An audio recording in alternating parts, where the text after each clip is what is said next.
இன்னைக்கு வந்து சிக்கன் குருமா தான் பண்ணிக்கிட்டு இருக்கேன். தேங்காய், முந்திரி, சோம்பு, இஞ்சி பூண்டு பேஸ்ட்டு வச்சுருக்கேன். அப்புறம் வெங்காயம், தக்காளி, கொத்தமல்லி, பச்சை மிளகா எடுத்து வச்சுருக்கேன்.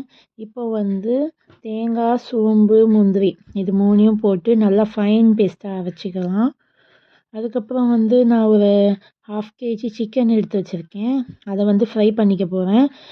அதை மேரினேட் பண்ணுறதுக்காக கொஞ்சமாக சால்ட்டு, கொஞ்சம் மஞ்சத்தூள், இஞ்சி பூண்டு பேஸ்ட்டு, இன்றைக்கி வந்து சிக்கன் மசாலா தான் எடுத்திருக்கேன். சிக்கன் மசாலா ஒரு 5 டேபிள் ஸ்பூன் அளவுக்கு போட்டுக்கிட்டேன்.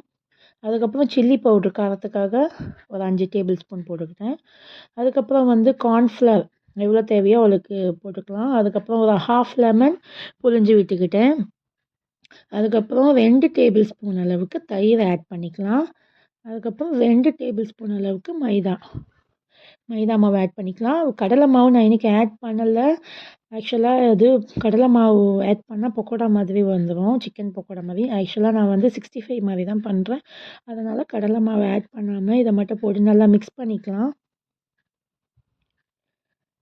நல்ல ஒரு திக் பேட்டராக ரெடி பண்ணிவிட்டு எடுத்து எடுத்து வச்சுருக்க சிக்கனை வந்து இதில் போட்டு நல்லா பிரட்டி விட்டுக்கலாம். இன்றைக்கி லன்ச் மெனு பார்த்திங்கன்னா சிக்கன் குருமா, அப்புறம் சிக்கன் ஃப்ரை, அப்புறம் ஒயிட் ரைஸ் தான்.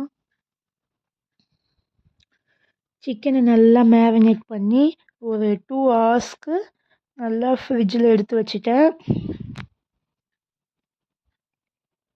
அதுக்கப்புறம் பொரிச்சிக்கலான்னு சொல்லி ஃப்ரிட்ஜில் எடுத்து வச்சுட்டேன்.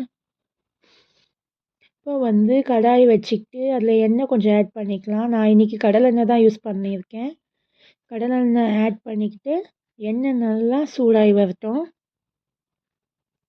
எண்ணெய் சூடானதும் வெங்காயம், ஒரு பெரிய சைஸ் வெங்காயத்தை வந்து மீடியமாக கட் பண்ணி வச்சுருக்கேன். அதை வந்து போட்டு நல்லா வதக்கிக்கலாம்.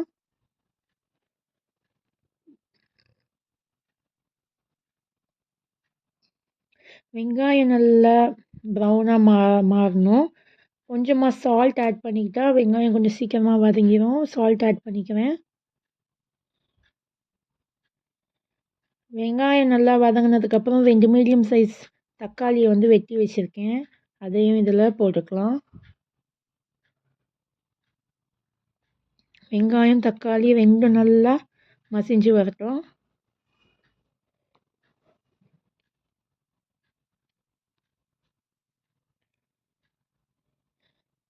தக்காளி நல்லா வெந்ததுக்கப்புறம் இஞ்சி பூண்டு பேஸ்ட் எடுத்து வச்சுருக்கேன்ல, அதை வந்து இதில் ஆட் பண்ணிக்கிட்டு இஞ்சி பூண்டு பச்சை வாசனை போகிற வரைக்கும் நல்லா மிக்ஸ் பண்ணிக்கலாம். இப்போ வந்து போனோட தான் வந்து சிக்கன் வந்து ஒரு 1/2 கேஜி எடுத்து வச்சுருக்கேன். அதை வந்து இதில் ஆட் பண்ணிக்கலாம். ஒரு 6 பச்சை மிளகா அளவுக்கு 6 to 7 அளவுக்கு நான் வந்து இதில் போட்டிருக்கேன். உங்களுக்கு காரம் அதிகமாக தேவைப்பட்டுச்சுன்னா நீங்கள் தேங்காய் பேஸ்ட்டோடவே சேர்த்து பச்சை மிளகாயை வந்து போட்டு அரைச்சிக்கலாம். ஏன்னா வந்து எங்கள் வீட்டில் பசங்க சாப்பிட மாட்டாங்க. அதனால் நான் வந்து இப்படி கீறி போட்டிருக்கேன். பச்சை மிளகா போட்ட பிறகு கொஞ்சம் மஞ்சத்தூள் போட்டுக்கலாம். மஞ்சத்தூள் தான் இந்த குழம்புக்கு வந்து ரொம்ப ஹைலைட்டு. இப்போ வந்து சால்ட்டு பத்தலைன்னா இன்னும் கொஞ்சம் ஆட் பண்ணிக்கலாம். நல்லா சுருள கிளறிக்கலாம்.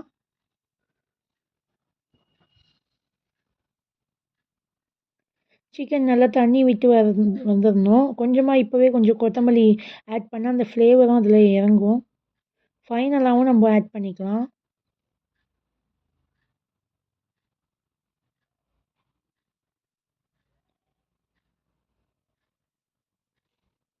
இதை நல்லா வந்து மிக்ஸ் பண்ணிக்கலாம். நான் ஆல்ரெடி தேங்காய், சோம்பு, முந்திரி அந்த 3யும் போட்டு பேஸ்ட் அரைச்சி வச்சுருக்கேன்.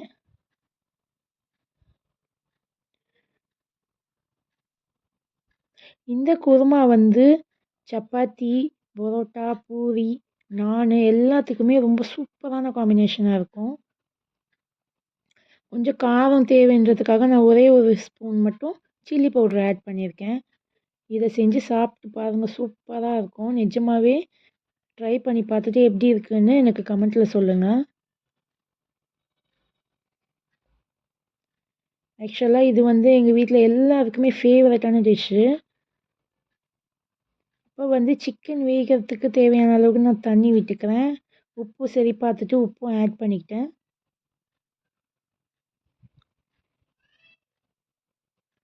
இது ரைஸை விட டிஃபன் ஐட்டம்ஸ்க்கு தான் ரொம்ப சூப்பரான காம்பினேஷனாக இருக்கும். அதுக்கப்புறம் ரைஸ்க்கு வந்து நெய்ச்சோறு, பால் சோறு, தேங்காய் பால் சோறு இது எல்லாத்துக்குமே ரொம்ப சூப்பரான காம்போவாக இருக்கும். இப்போ அரைச்சி வச்சிருந்த பேஸ்ட்டை வந்து இதில் வந்து ஆட் பண்ணிக்கலாம்.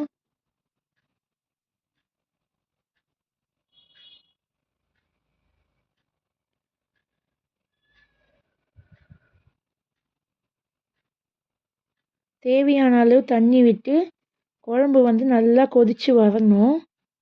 சிக்கனும் நல்லா வெந்து வரணும்.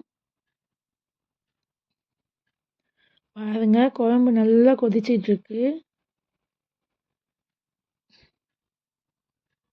நல்லா மேலே எண்ணெய் தெரிஞ்சு வரும்போது